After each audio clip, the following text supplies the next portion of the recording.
Buenas tardes, soy el doctor Jesús Torres Espinosa. Continuamos con la clase de patología. En la clase anterior estuvimos viendo algunas patologías que pueden provocarnos el sangrado tubo digestivo, que es la patología central en cuanto a estos temas, estas clases. Ya revisamos los tipos de sangrado tubo digestivo que hay y iniciamos una revisión de lo que es el sangrado tubo digestivo alto, que pues se divide en varicial y no varicial. Este sangrado tubo digestivo alto, recuerden que la división va a ser a partir del ángulo de Treitz, de ahí para arriba. Se puede considerar un sangrado tubo digestivo alto.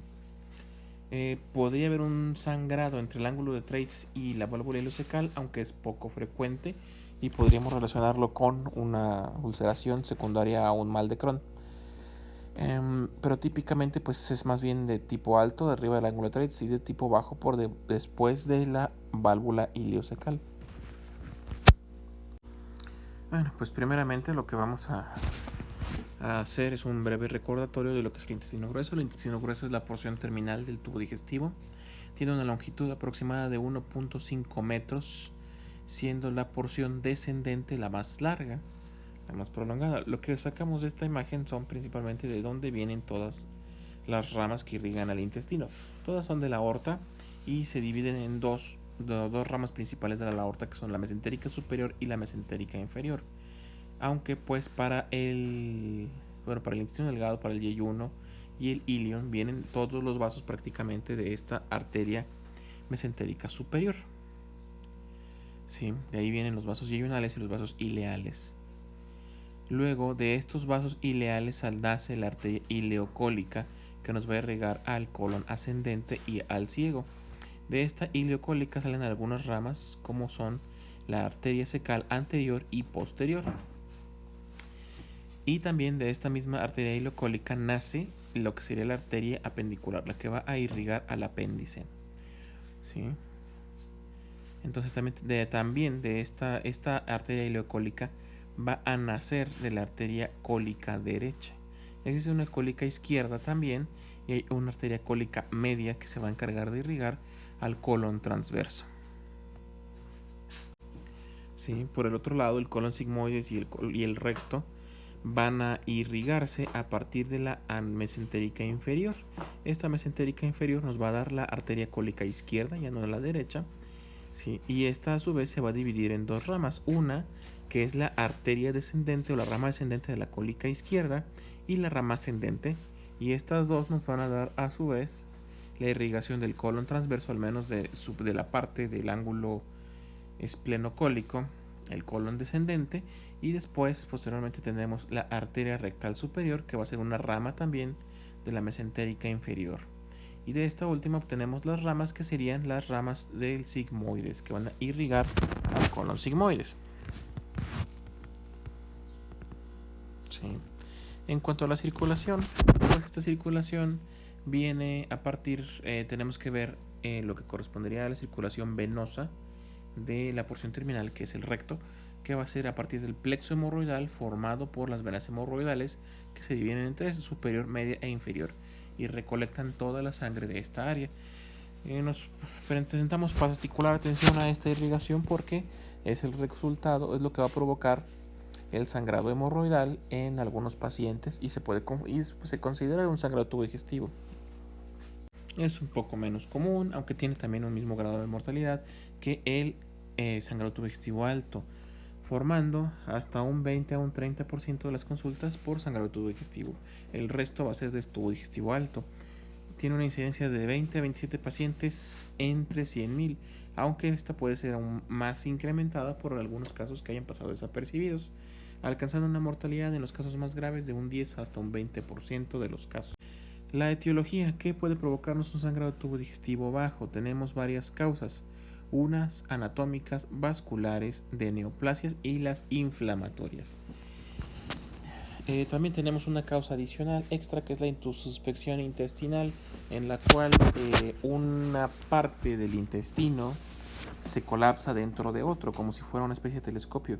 Esto va a provocar necrosis de la mucosa por falta de irrigación sanguínea, ulceración, probablemente perforación o sangrado de la mucosa, y nos puede dar datos de sangrado. aunque en su caso es un sangrado que se conoce como sangrado en jalea de grosella. Las inflamatorias las podemos dividir en infecciosas y no infecciosas. En porcentajes de un 100% de nuestros pacientes, el 60% será o sangrará a partir de un divertículo. Un divertículo es una prolongación sésil de la mucosa intestinal hacia la luz que pues se puede lastimar, se puede lesionar y puede provocar un sangrado. La siguiente causa en importancia será la enfermedad inflamatoria intestinal o EPI,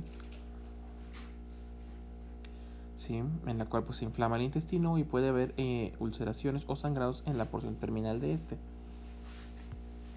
Luego tenemos a los procesos anorrectales benignos en un 11%, que vienen a ser las hemorroides, las fisuras anales, los desgarros.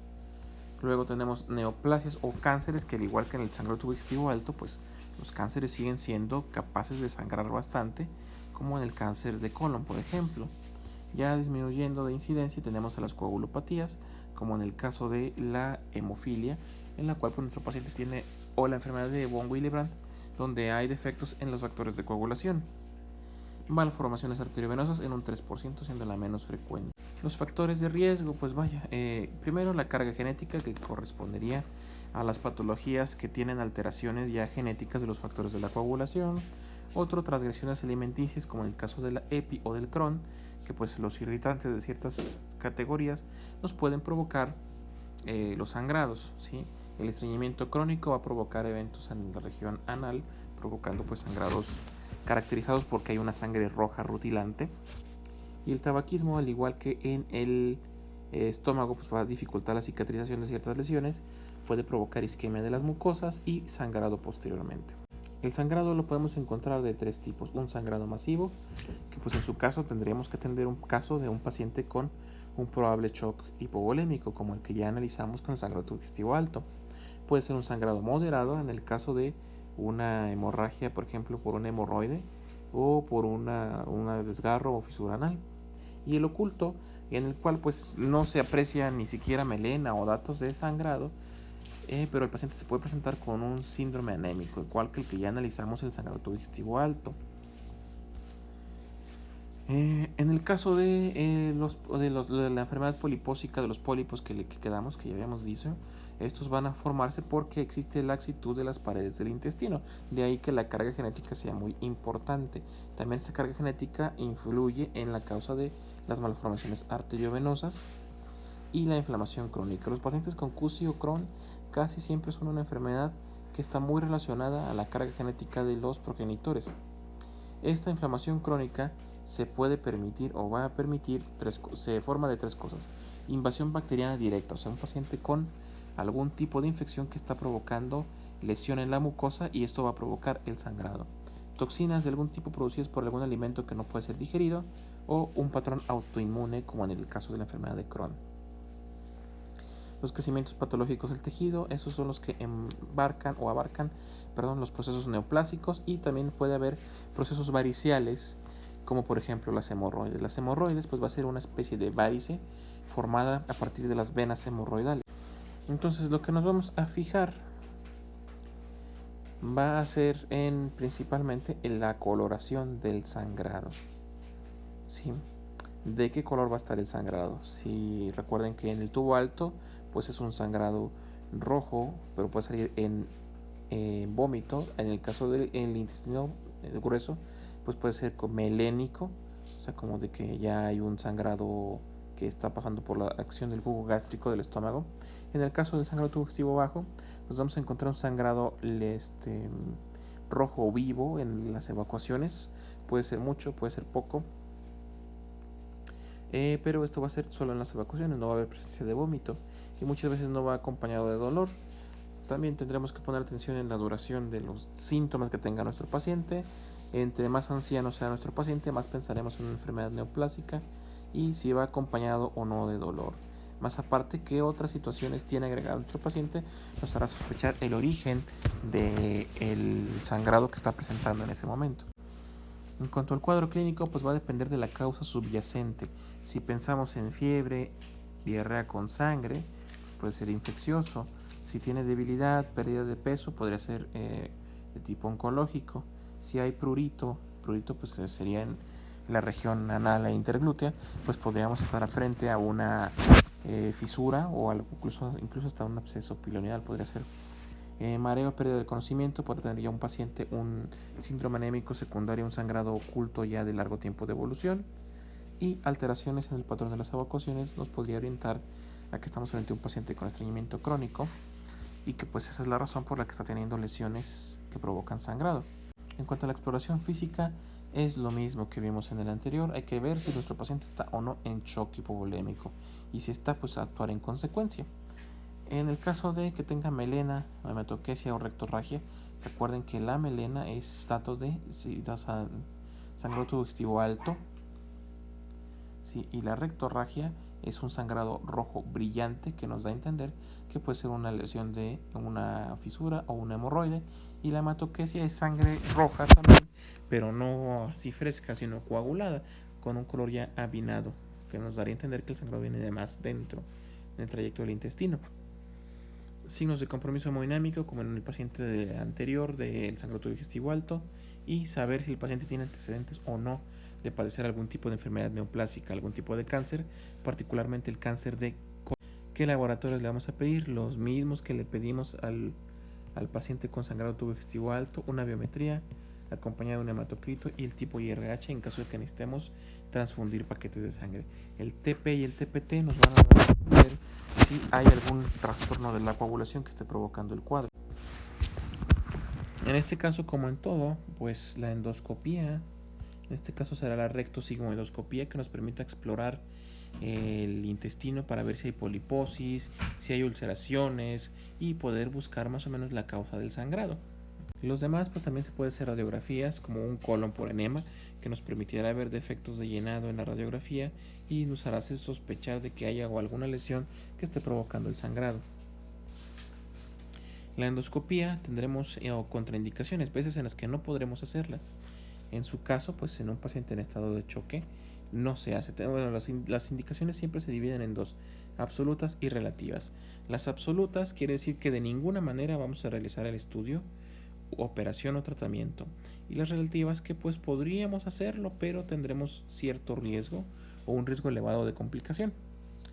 En el caso de que nuestro paciente tenga estado de choque, disnea severa o hipovolemia, crisis convulsivas no controladas, es un paciente que no esté estable hemodinámicamente, un paciente que neurológicamente está afectado por crisis convulsivas, que tenga datos de abdomen agudo, como cuál es el abdomen con resistencias musculares, un abdomen maderoso, sin peristalsis, muy doloroso a la palpación.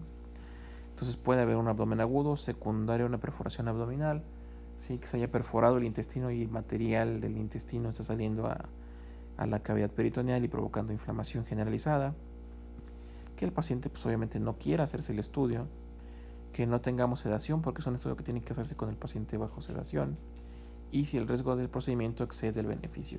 O sea, si ponemos en riesgo la vida del paciente por hacer un procedimiento de este tipo, pues mejor no lo suspendemos, ¿no?